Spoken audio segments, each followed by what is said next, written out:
Ms. Leena Nandan, Joint Secretary, Ministry of Road Transport and Highways. Thank you very much for coming to Traffic and Fintech Expo. The very first thing I would want to know is, how effective do you think, with all the technologies gathered here at the Expo, do you find such expositions to be?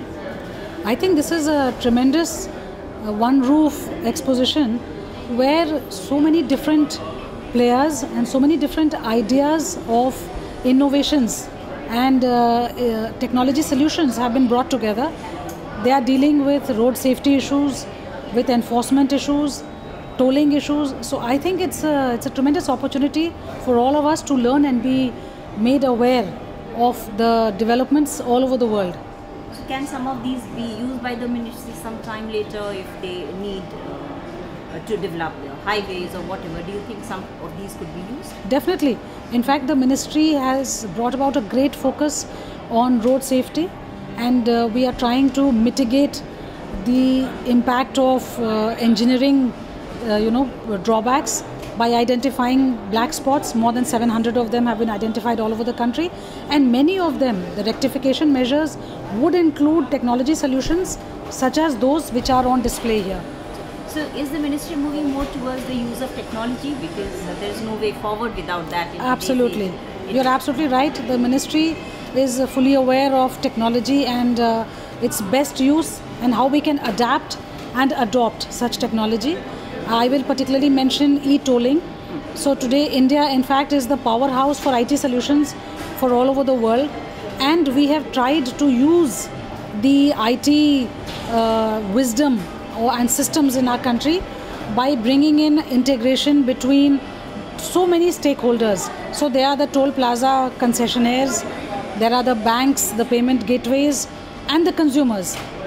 And of course, over and above everything, the vehicles, the automobiles, whether they are buses or they are trucks, all of them to be equipped with the right kind of tag that will enable them to use the ETC lane. So all that is being put together to make the ETC objective of the government actually become a reality all over the country. Frankly, ETC has been talked about for quite a few years now, and initiatives were begun even by the earlier government. But it doesn't seem to have fructified to the extent it was expected to. So what are the challenges that are being faced in actually implementing ETC? No doubt we have been talking and working towards ETC lanes in every toll plaza on the national highways. But as of now, almost all the 358 and bulk of them have been connected this year. So this has happened very recently in the last, I would say, 8 to 12 months, that almost all ETC plazas, almost all toll plazas have been equipped with the hardware and the software. So that is certainly a great jump forward. The second aspect is the integration of the payment systems, because all these toll plazas are linked with some bank or the other. How do you bring the various banks and open up the entire thing to enable new players to join on one open platform?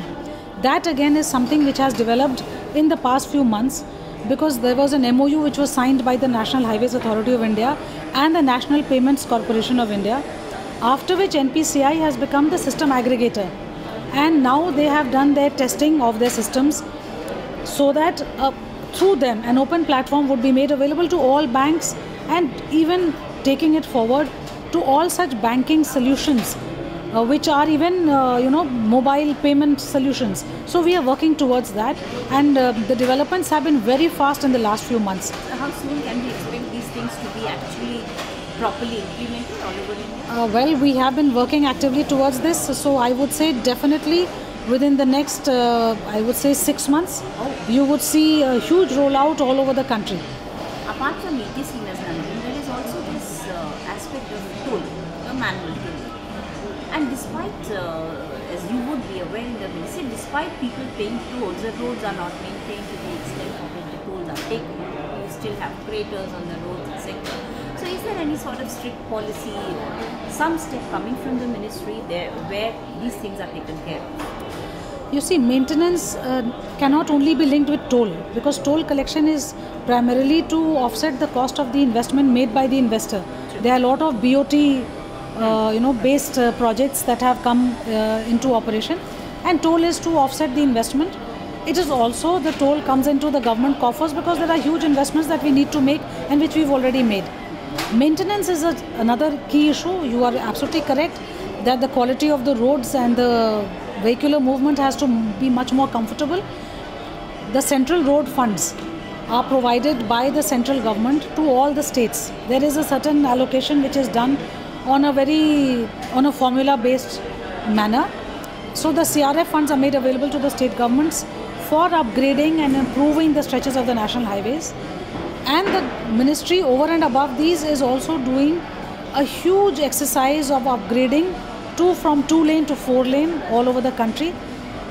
So the targets that have been set for the ministry itself, they envisage very systematic preparation of the DPRs, the detailed project reports, which should be made with the right kind of technology so that they are implementable on the ground in a much more compressed time frame. That has happened. Use of technology to have modernized systems of road construction so that the quality of the road is much better and it is maintained over long periods. That is another area which the ministry is investing in a very big way. And overall, the systems of virtual online monitoring, that also is something which we are trying to put into place.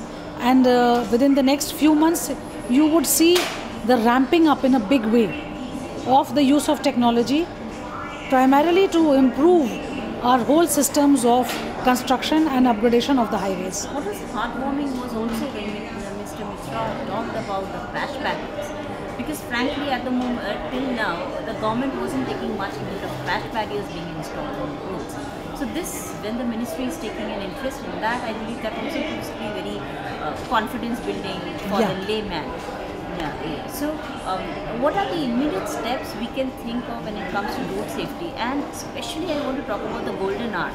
There have been great policies, the government has been insisting on it. But if we go by the reports today, golden hour is not properly implemented in most of the places.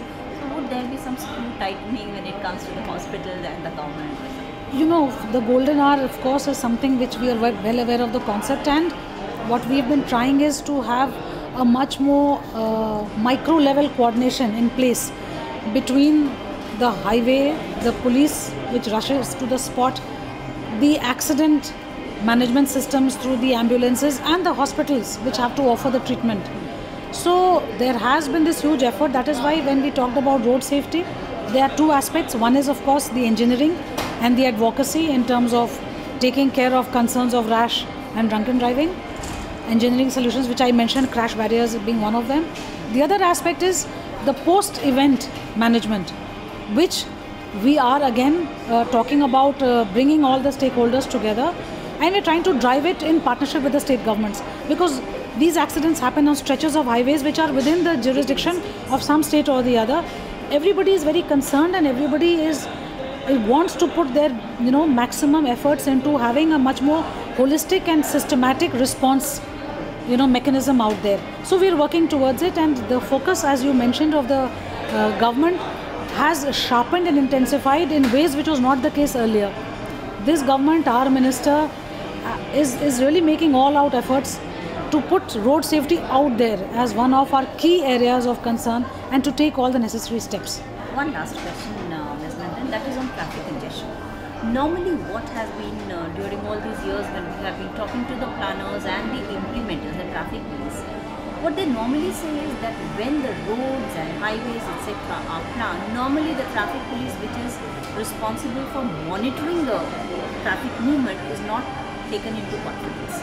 So you might have, like we have in Maharashtra, in Mumbai, certain places where the roads are built very beautifully, but then they come and merge at one place, and then it is left over to the traffic police to tackle the situation. So if the traffic police is also taken into consideration while this designing is happening, a lot of the congestion areas, the dark spots etc. can be taken care of. Is that something that the ministry could do something?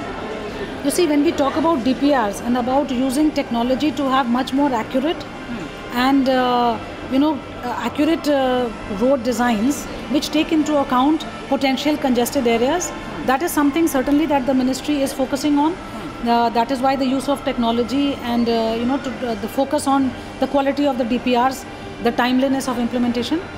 But as to the the traffic police and how the traffic police itself then uses the road network to design its traffic movement plans, since that is within the realm of the police and the home departments, I would not be able to comment on how they are doing it at present.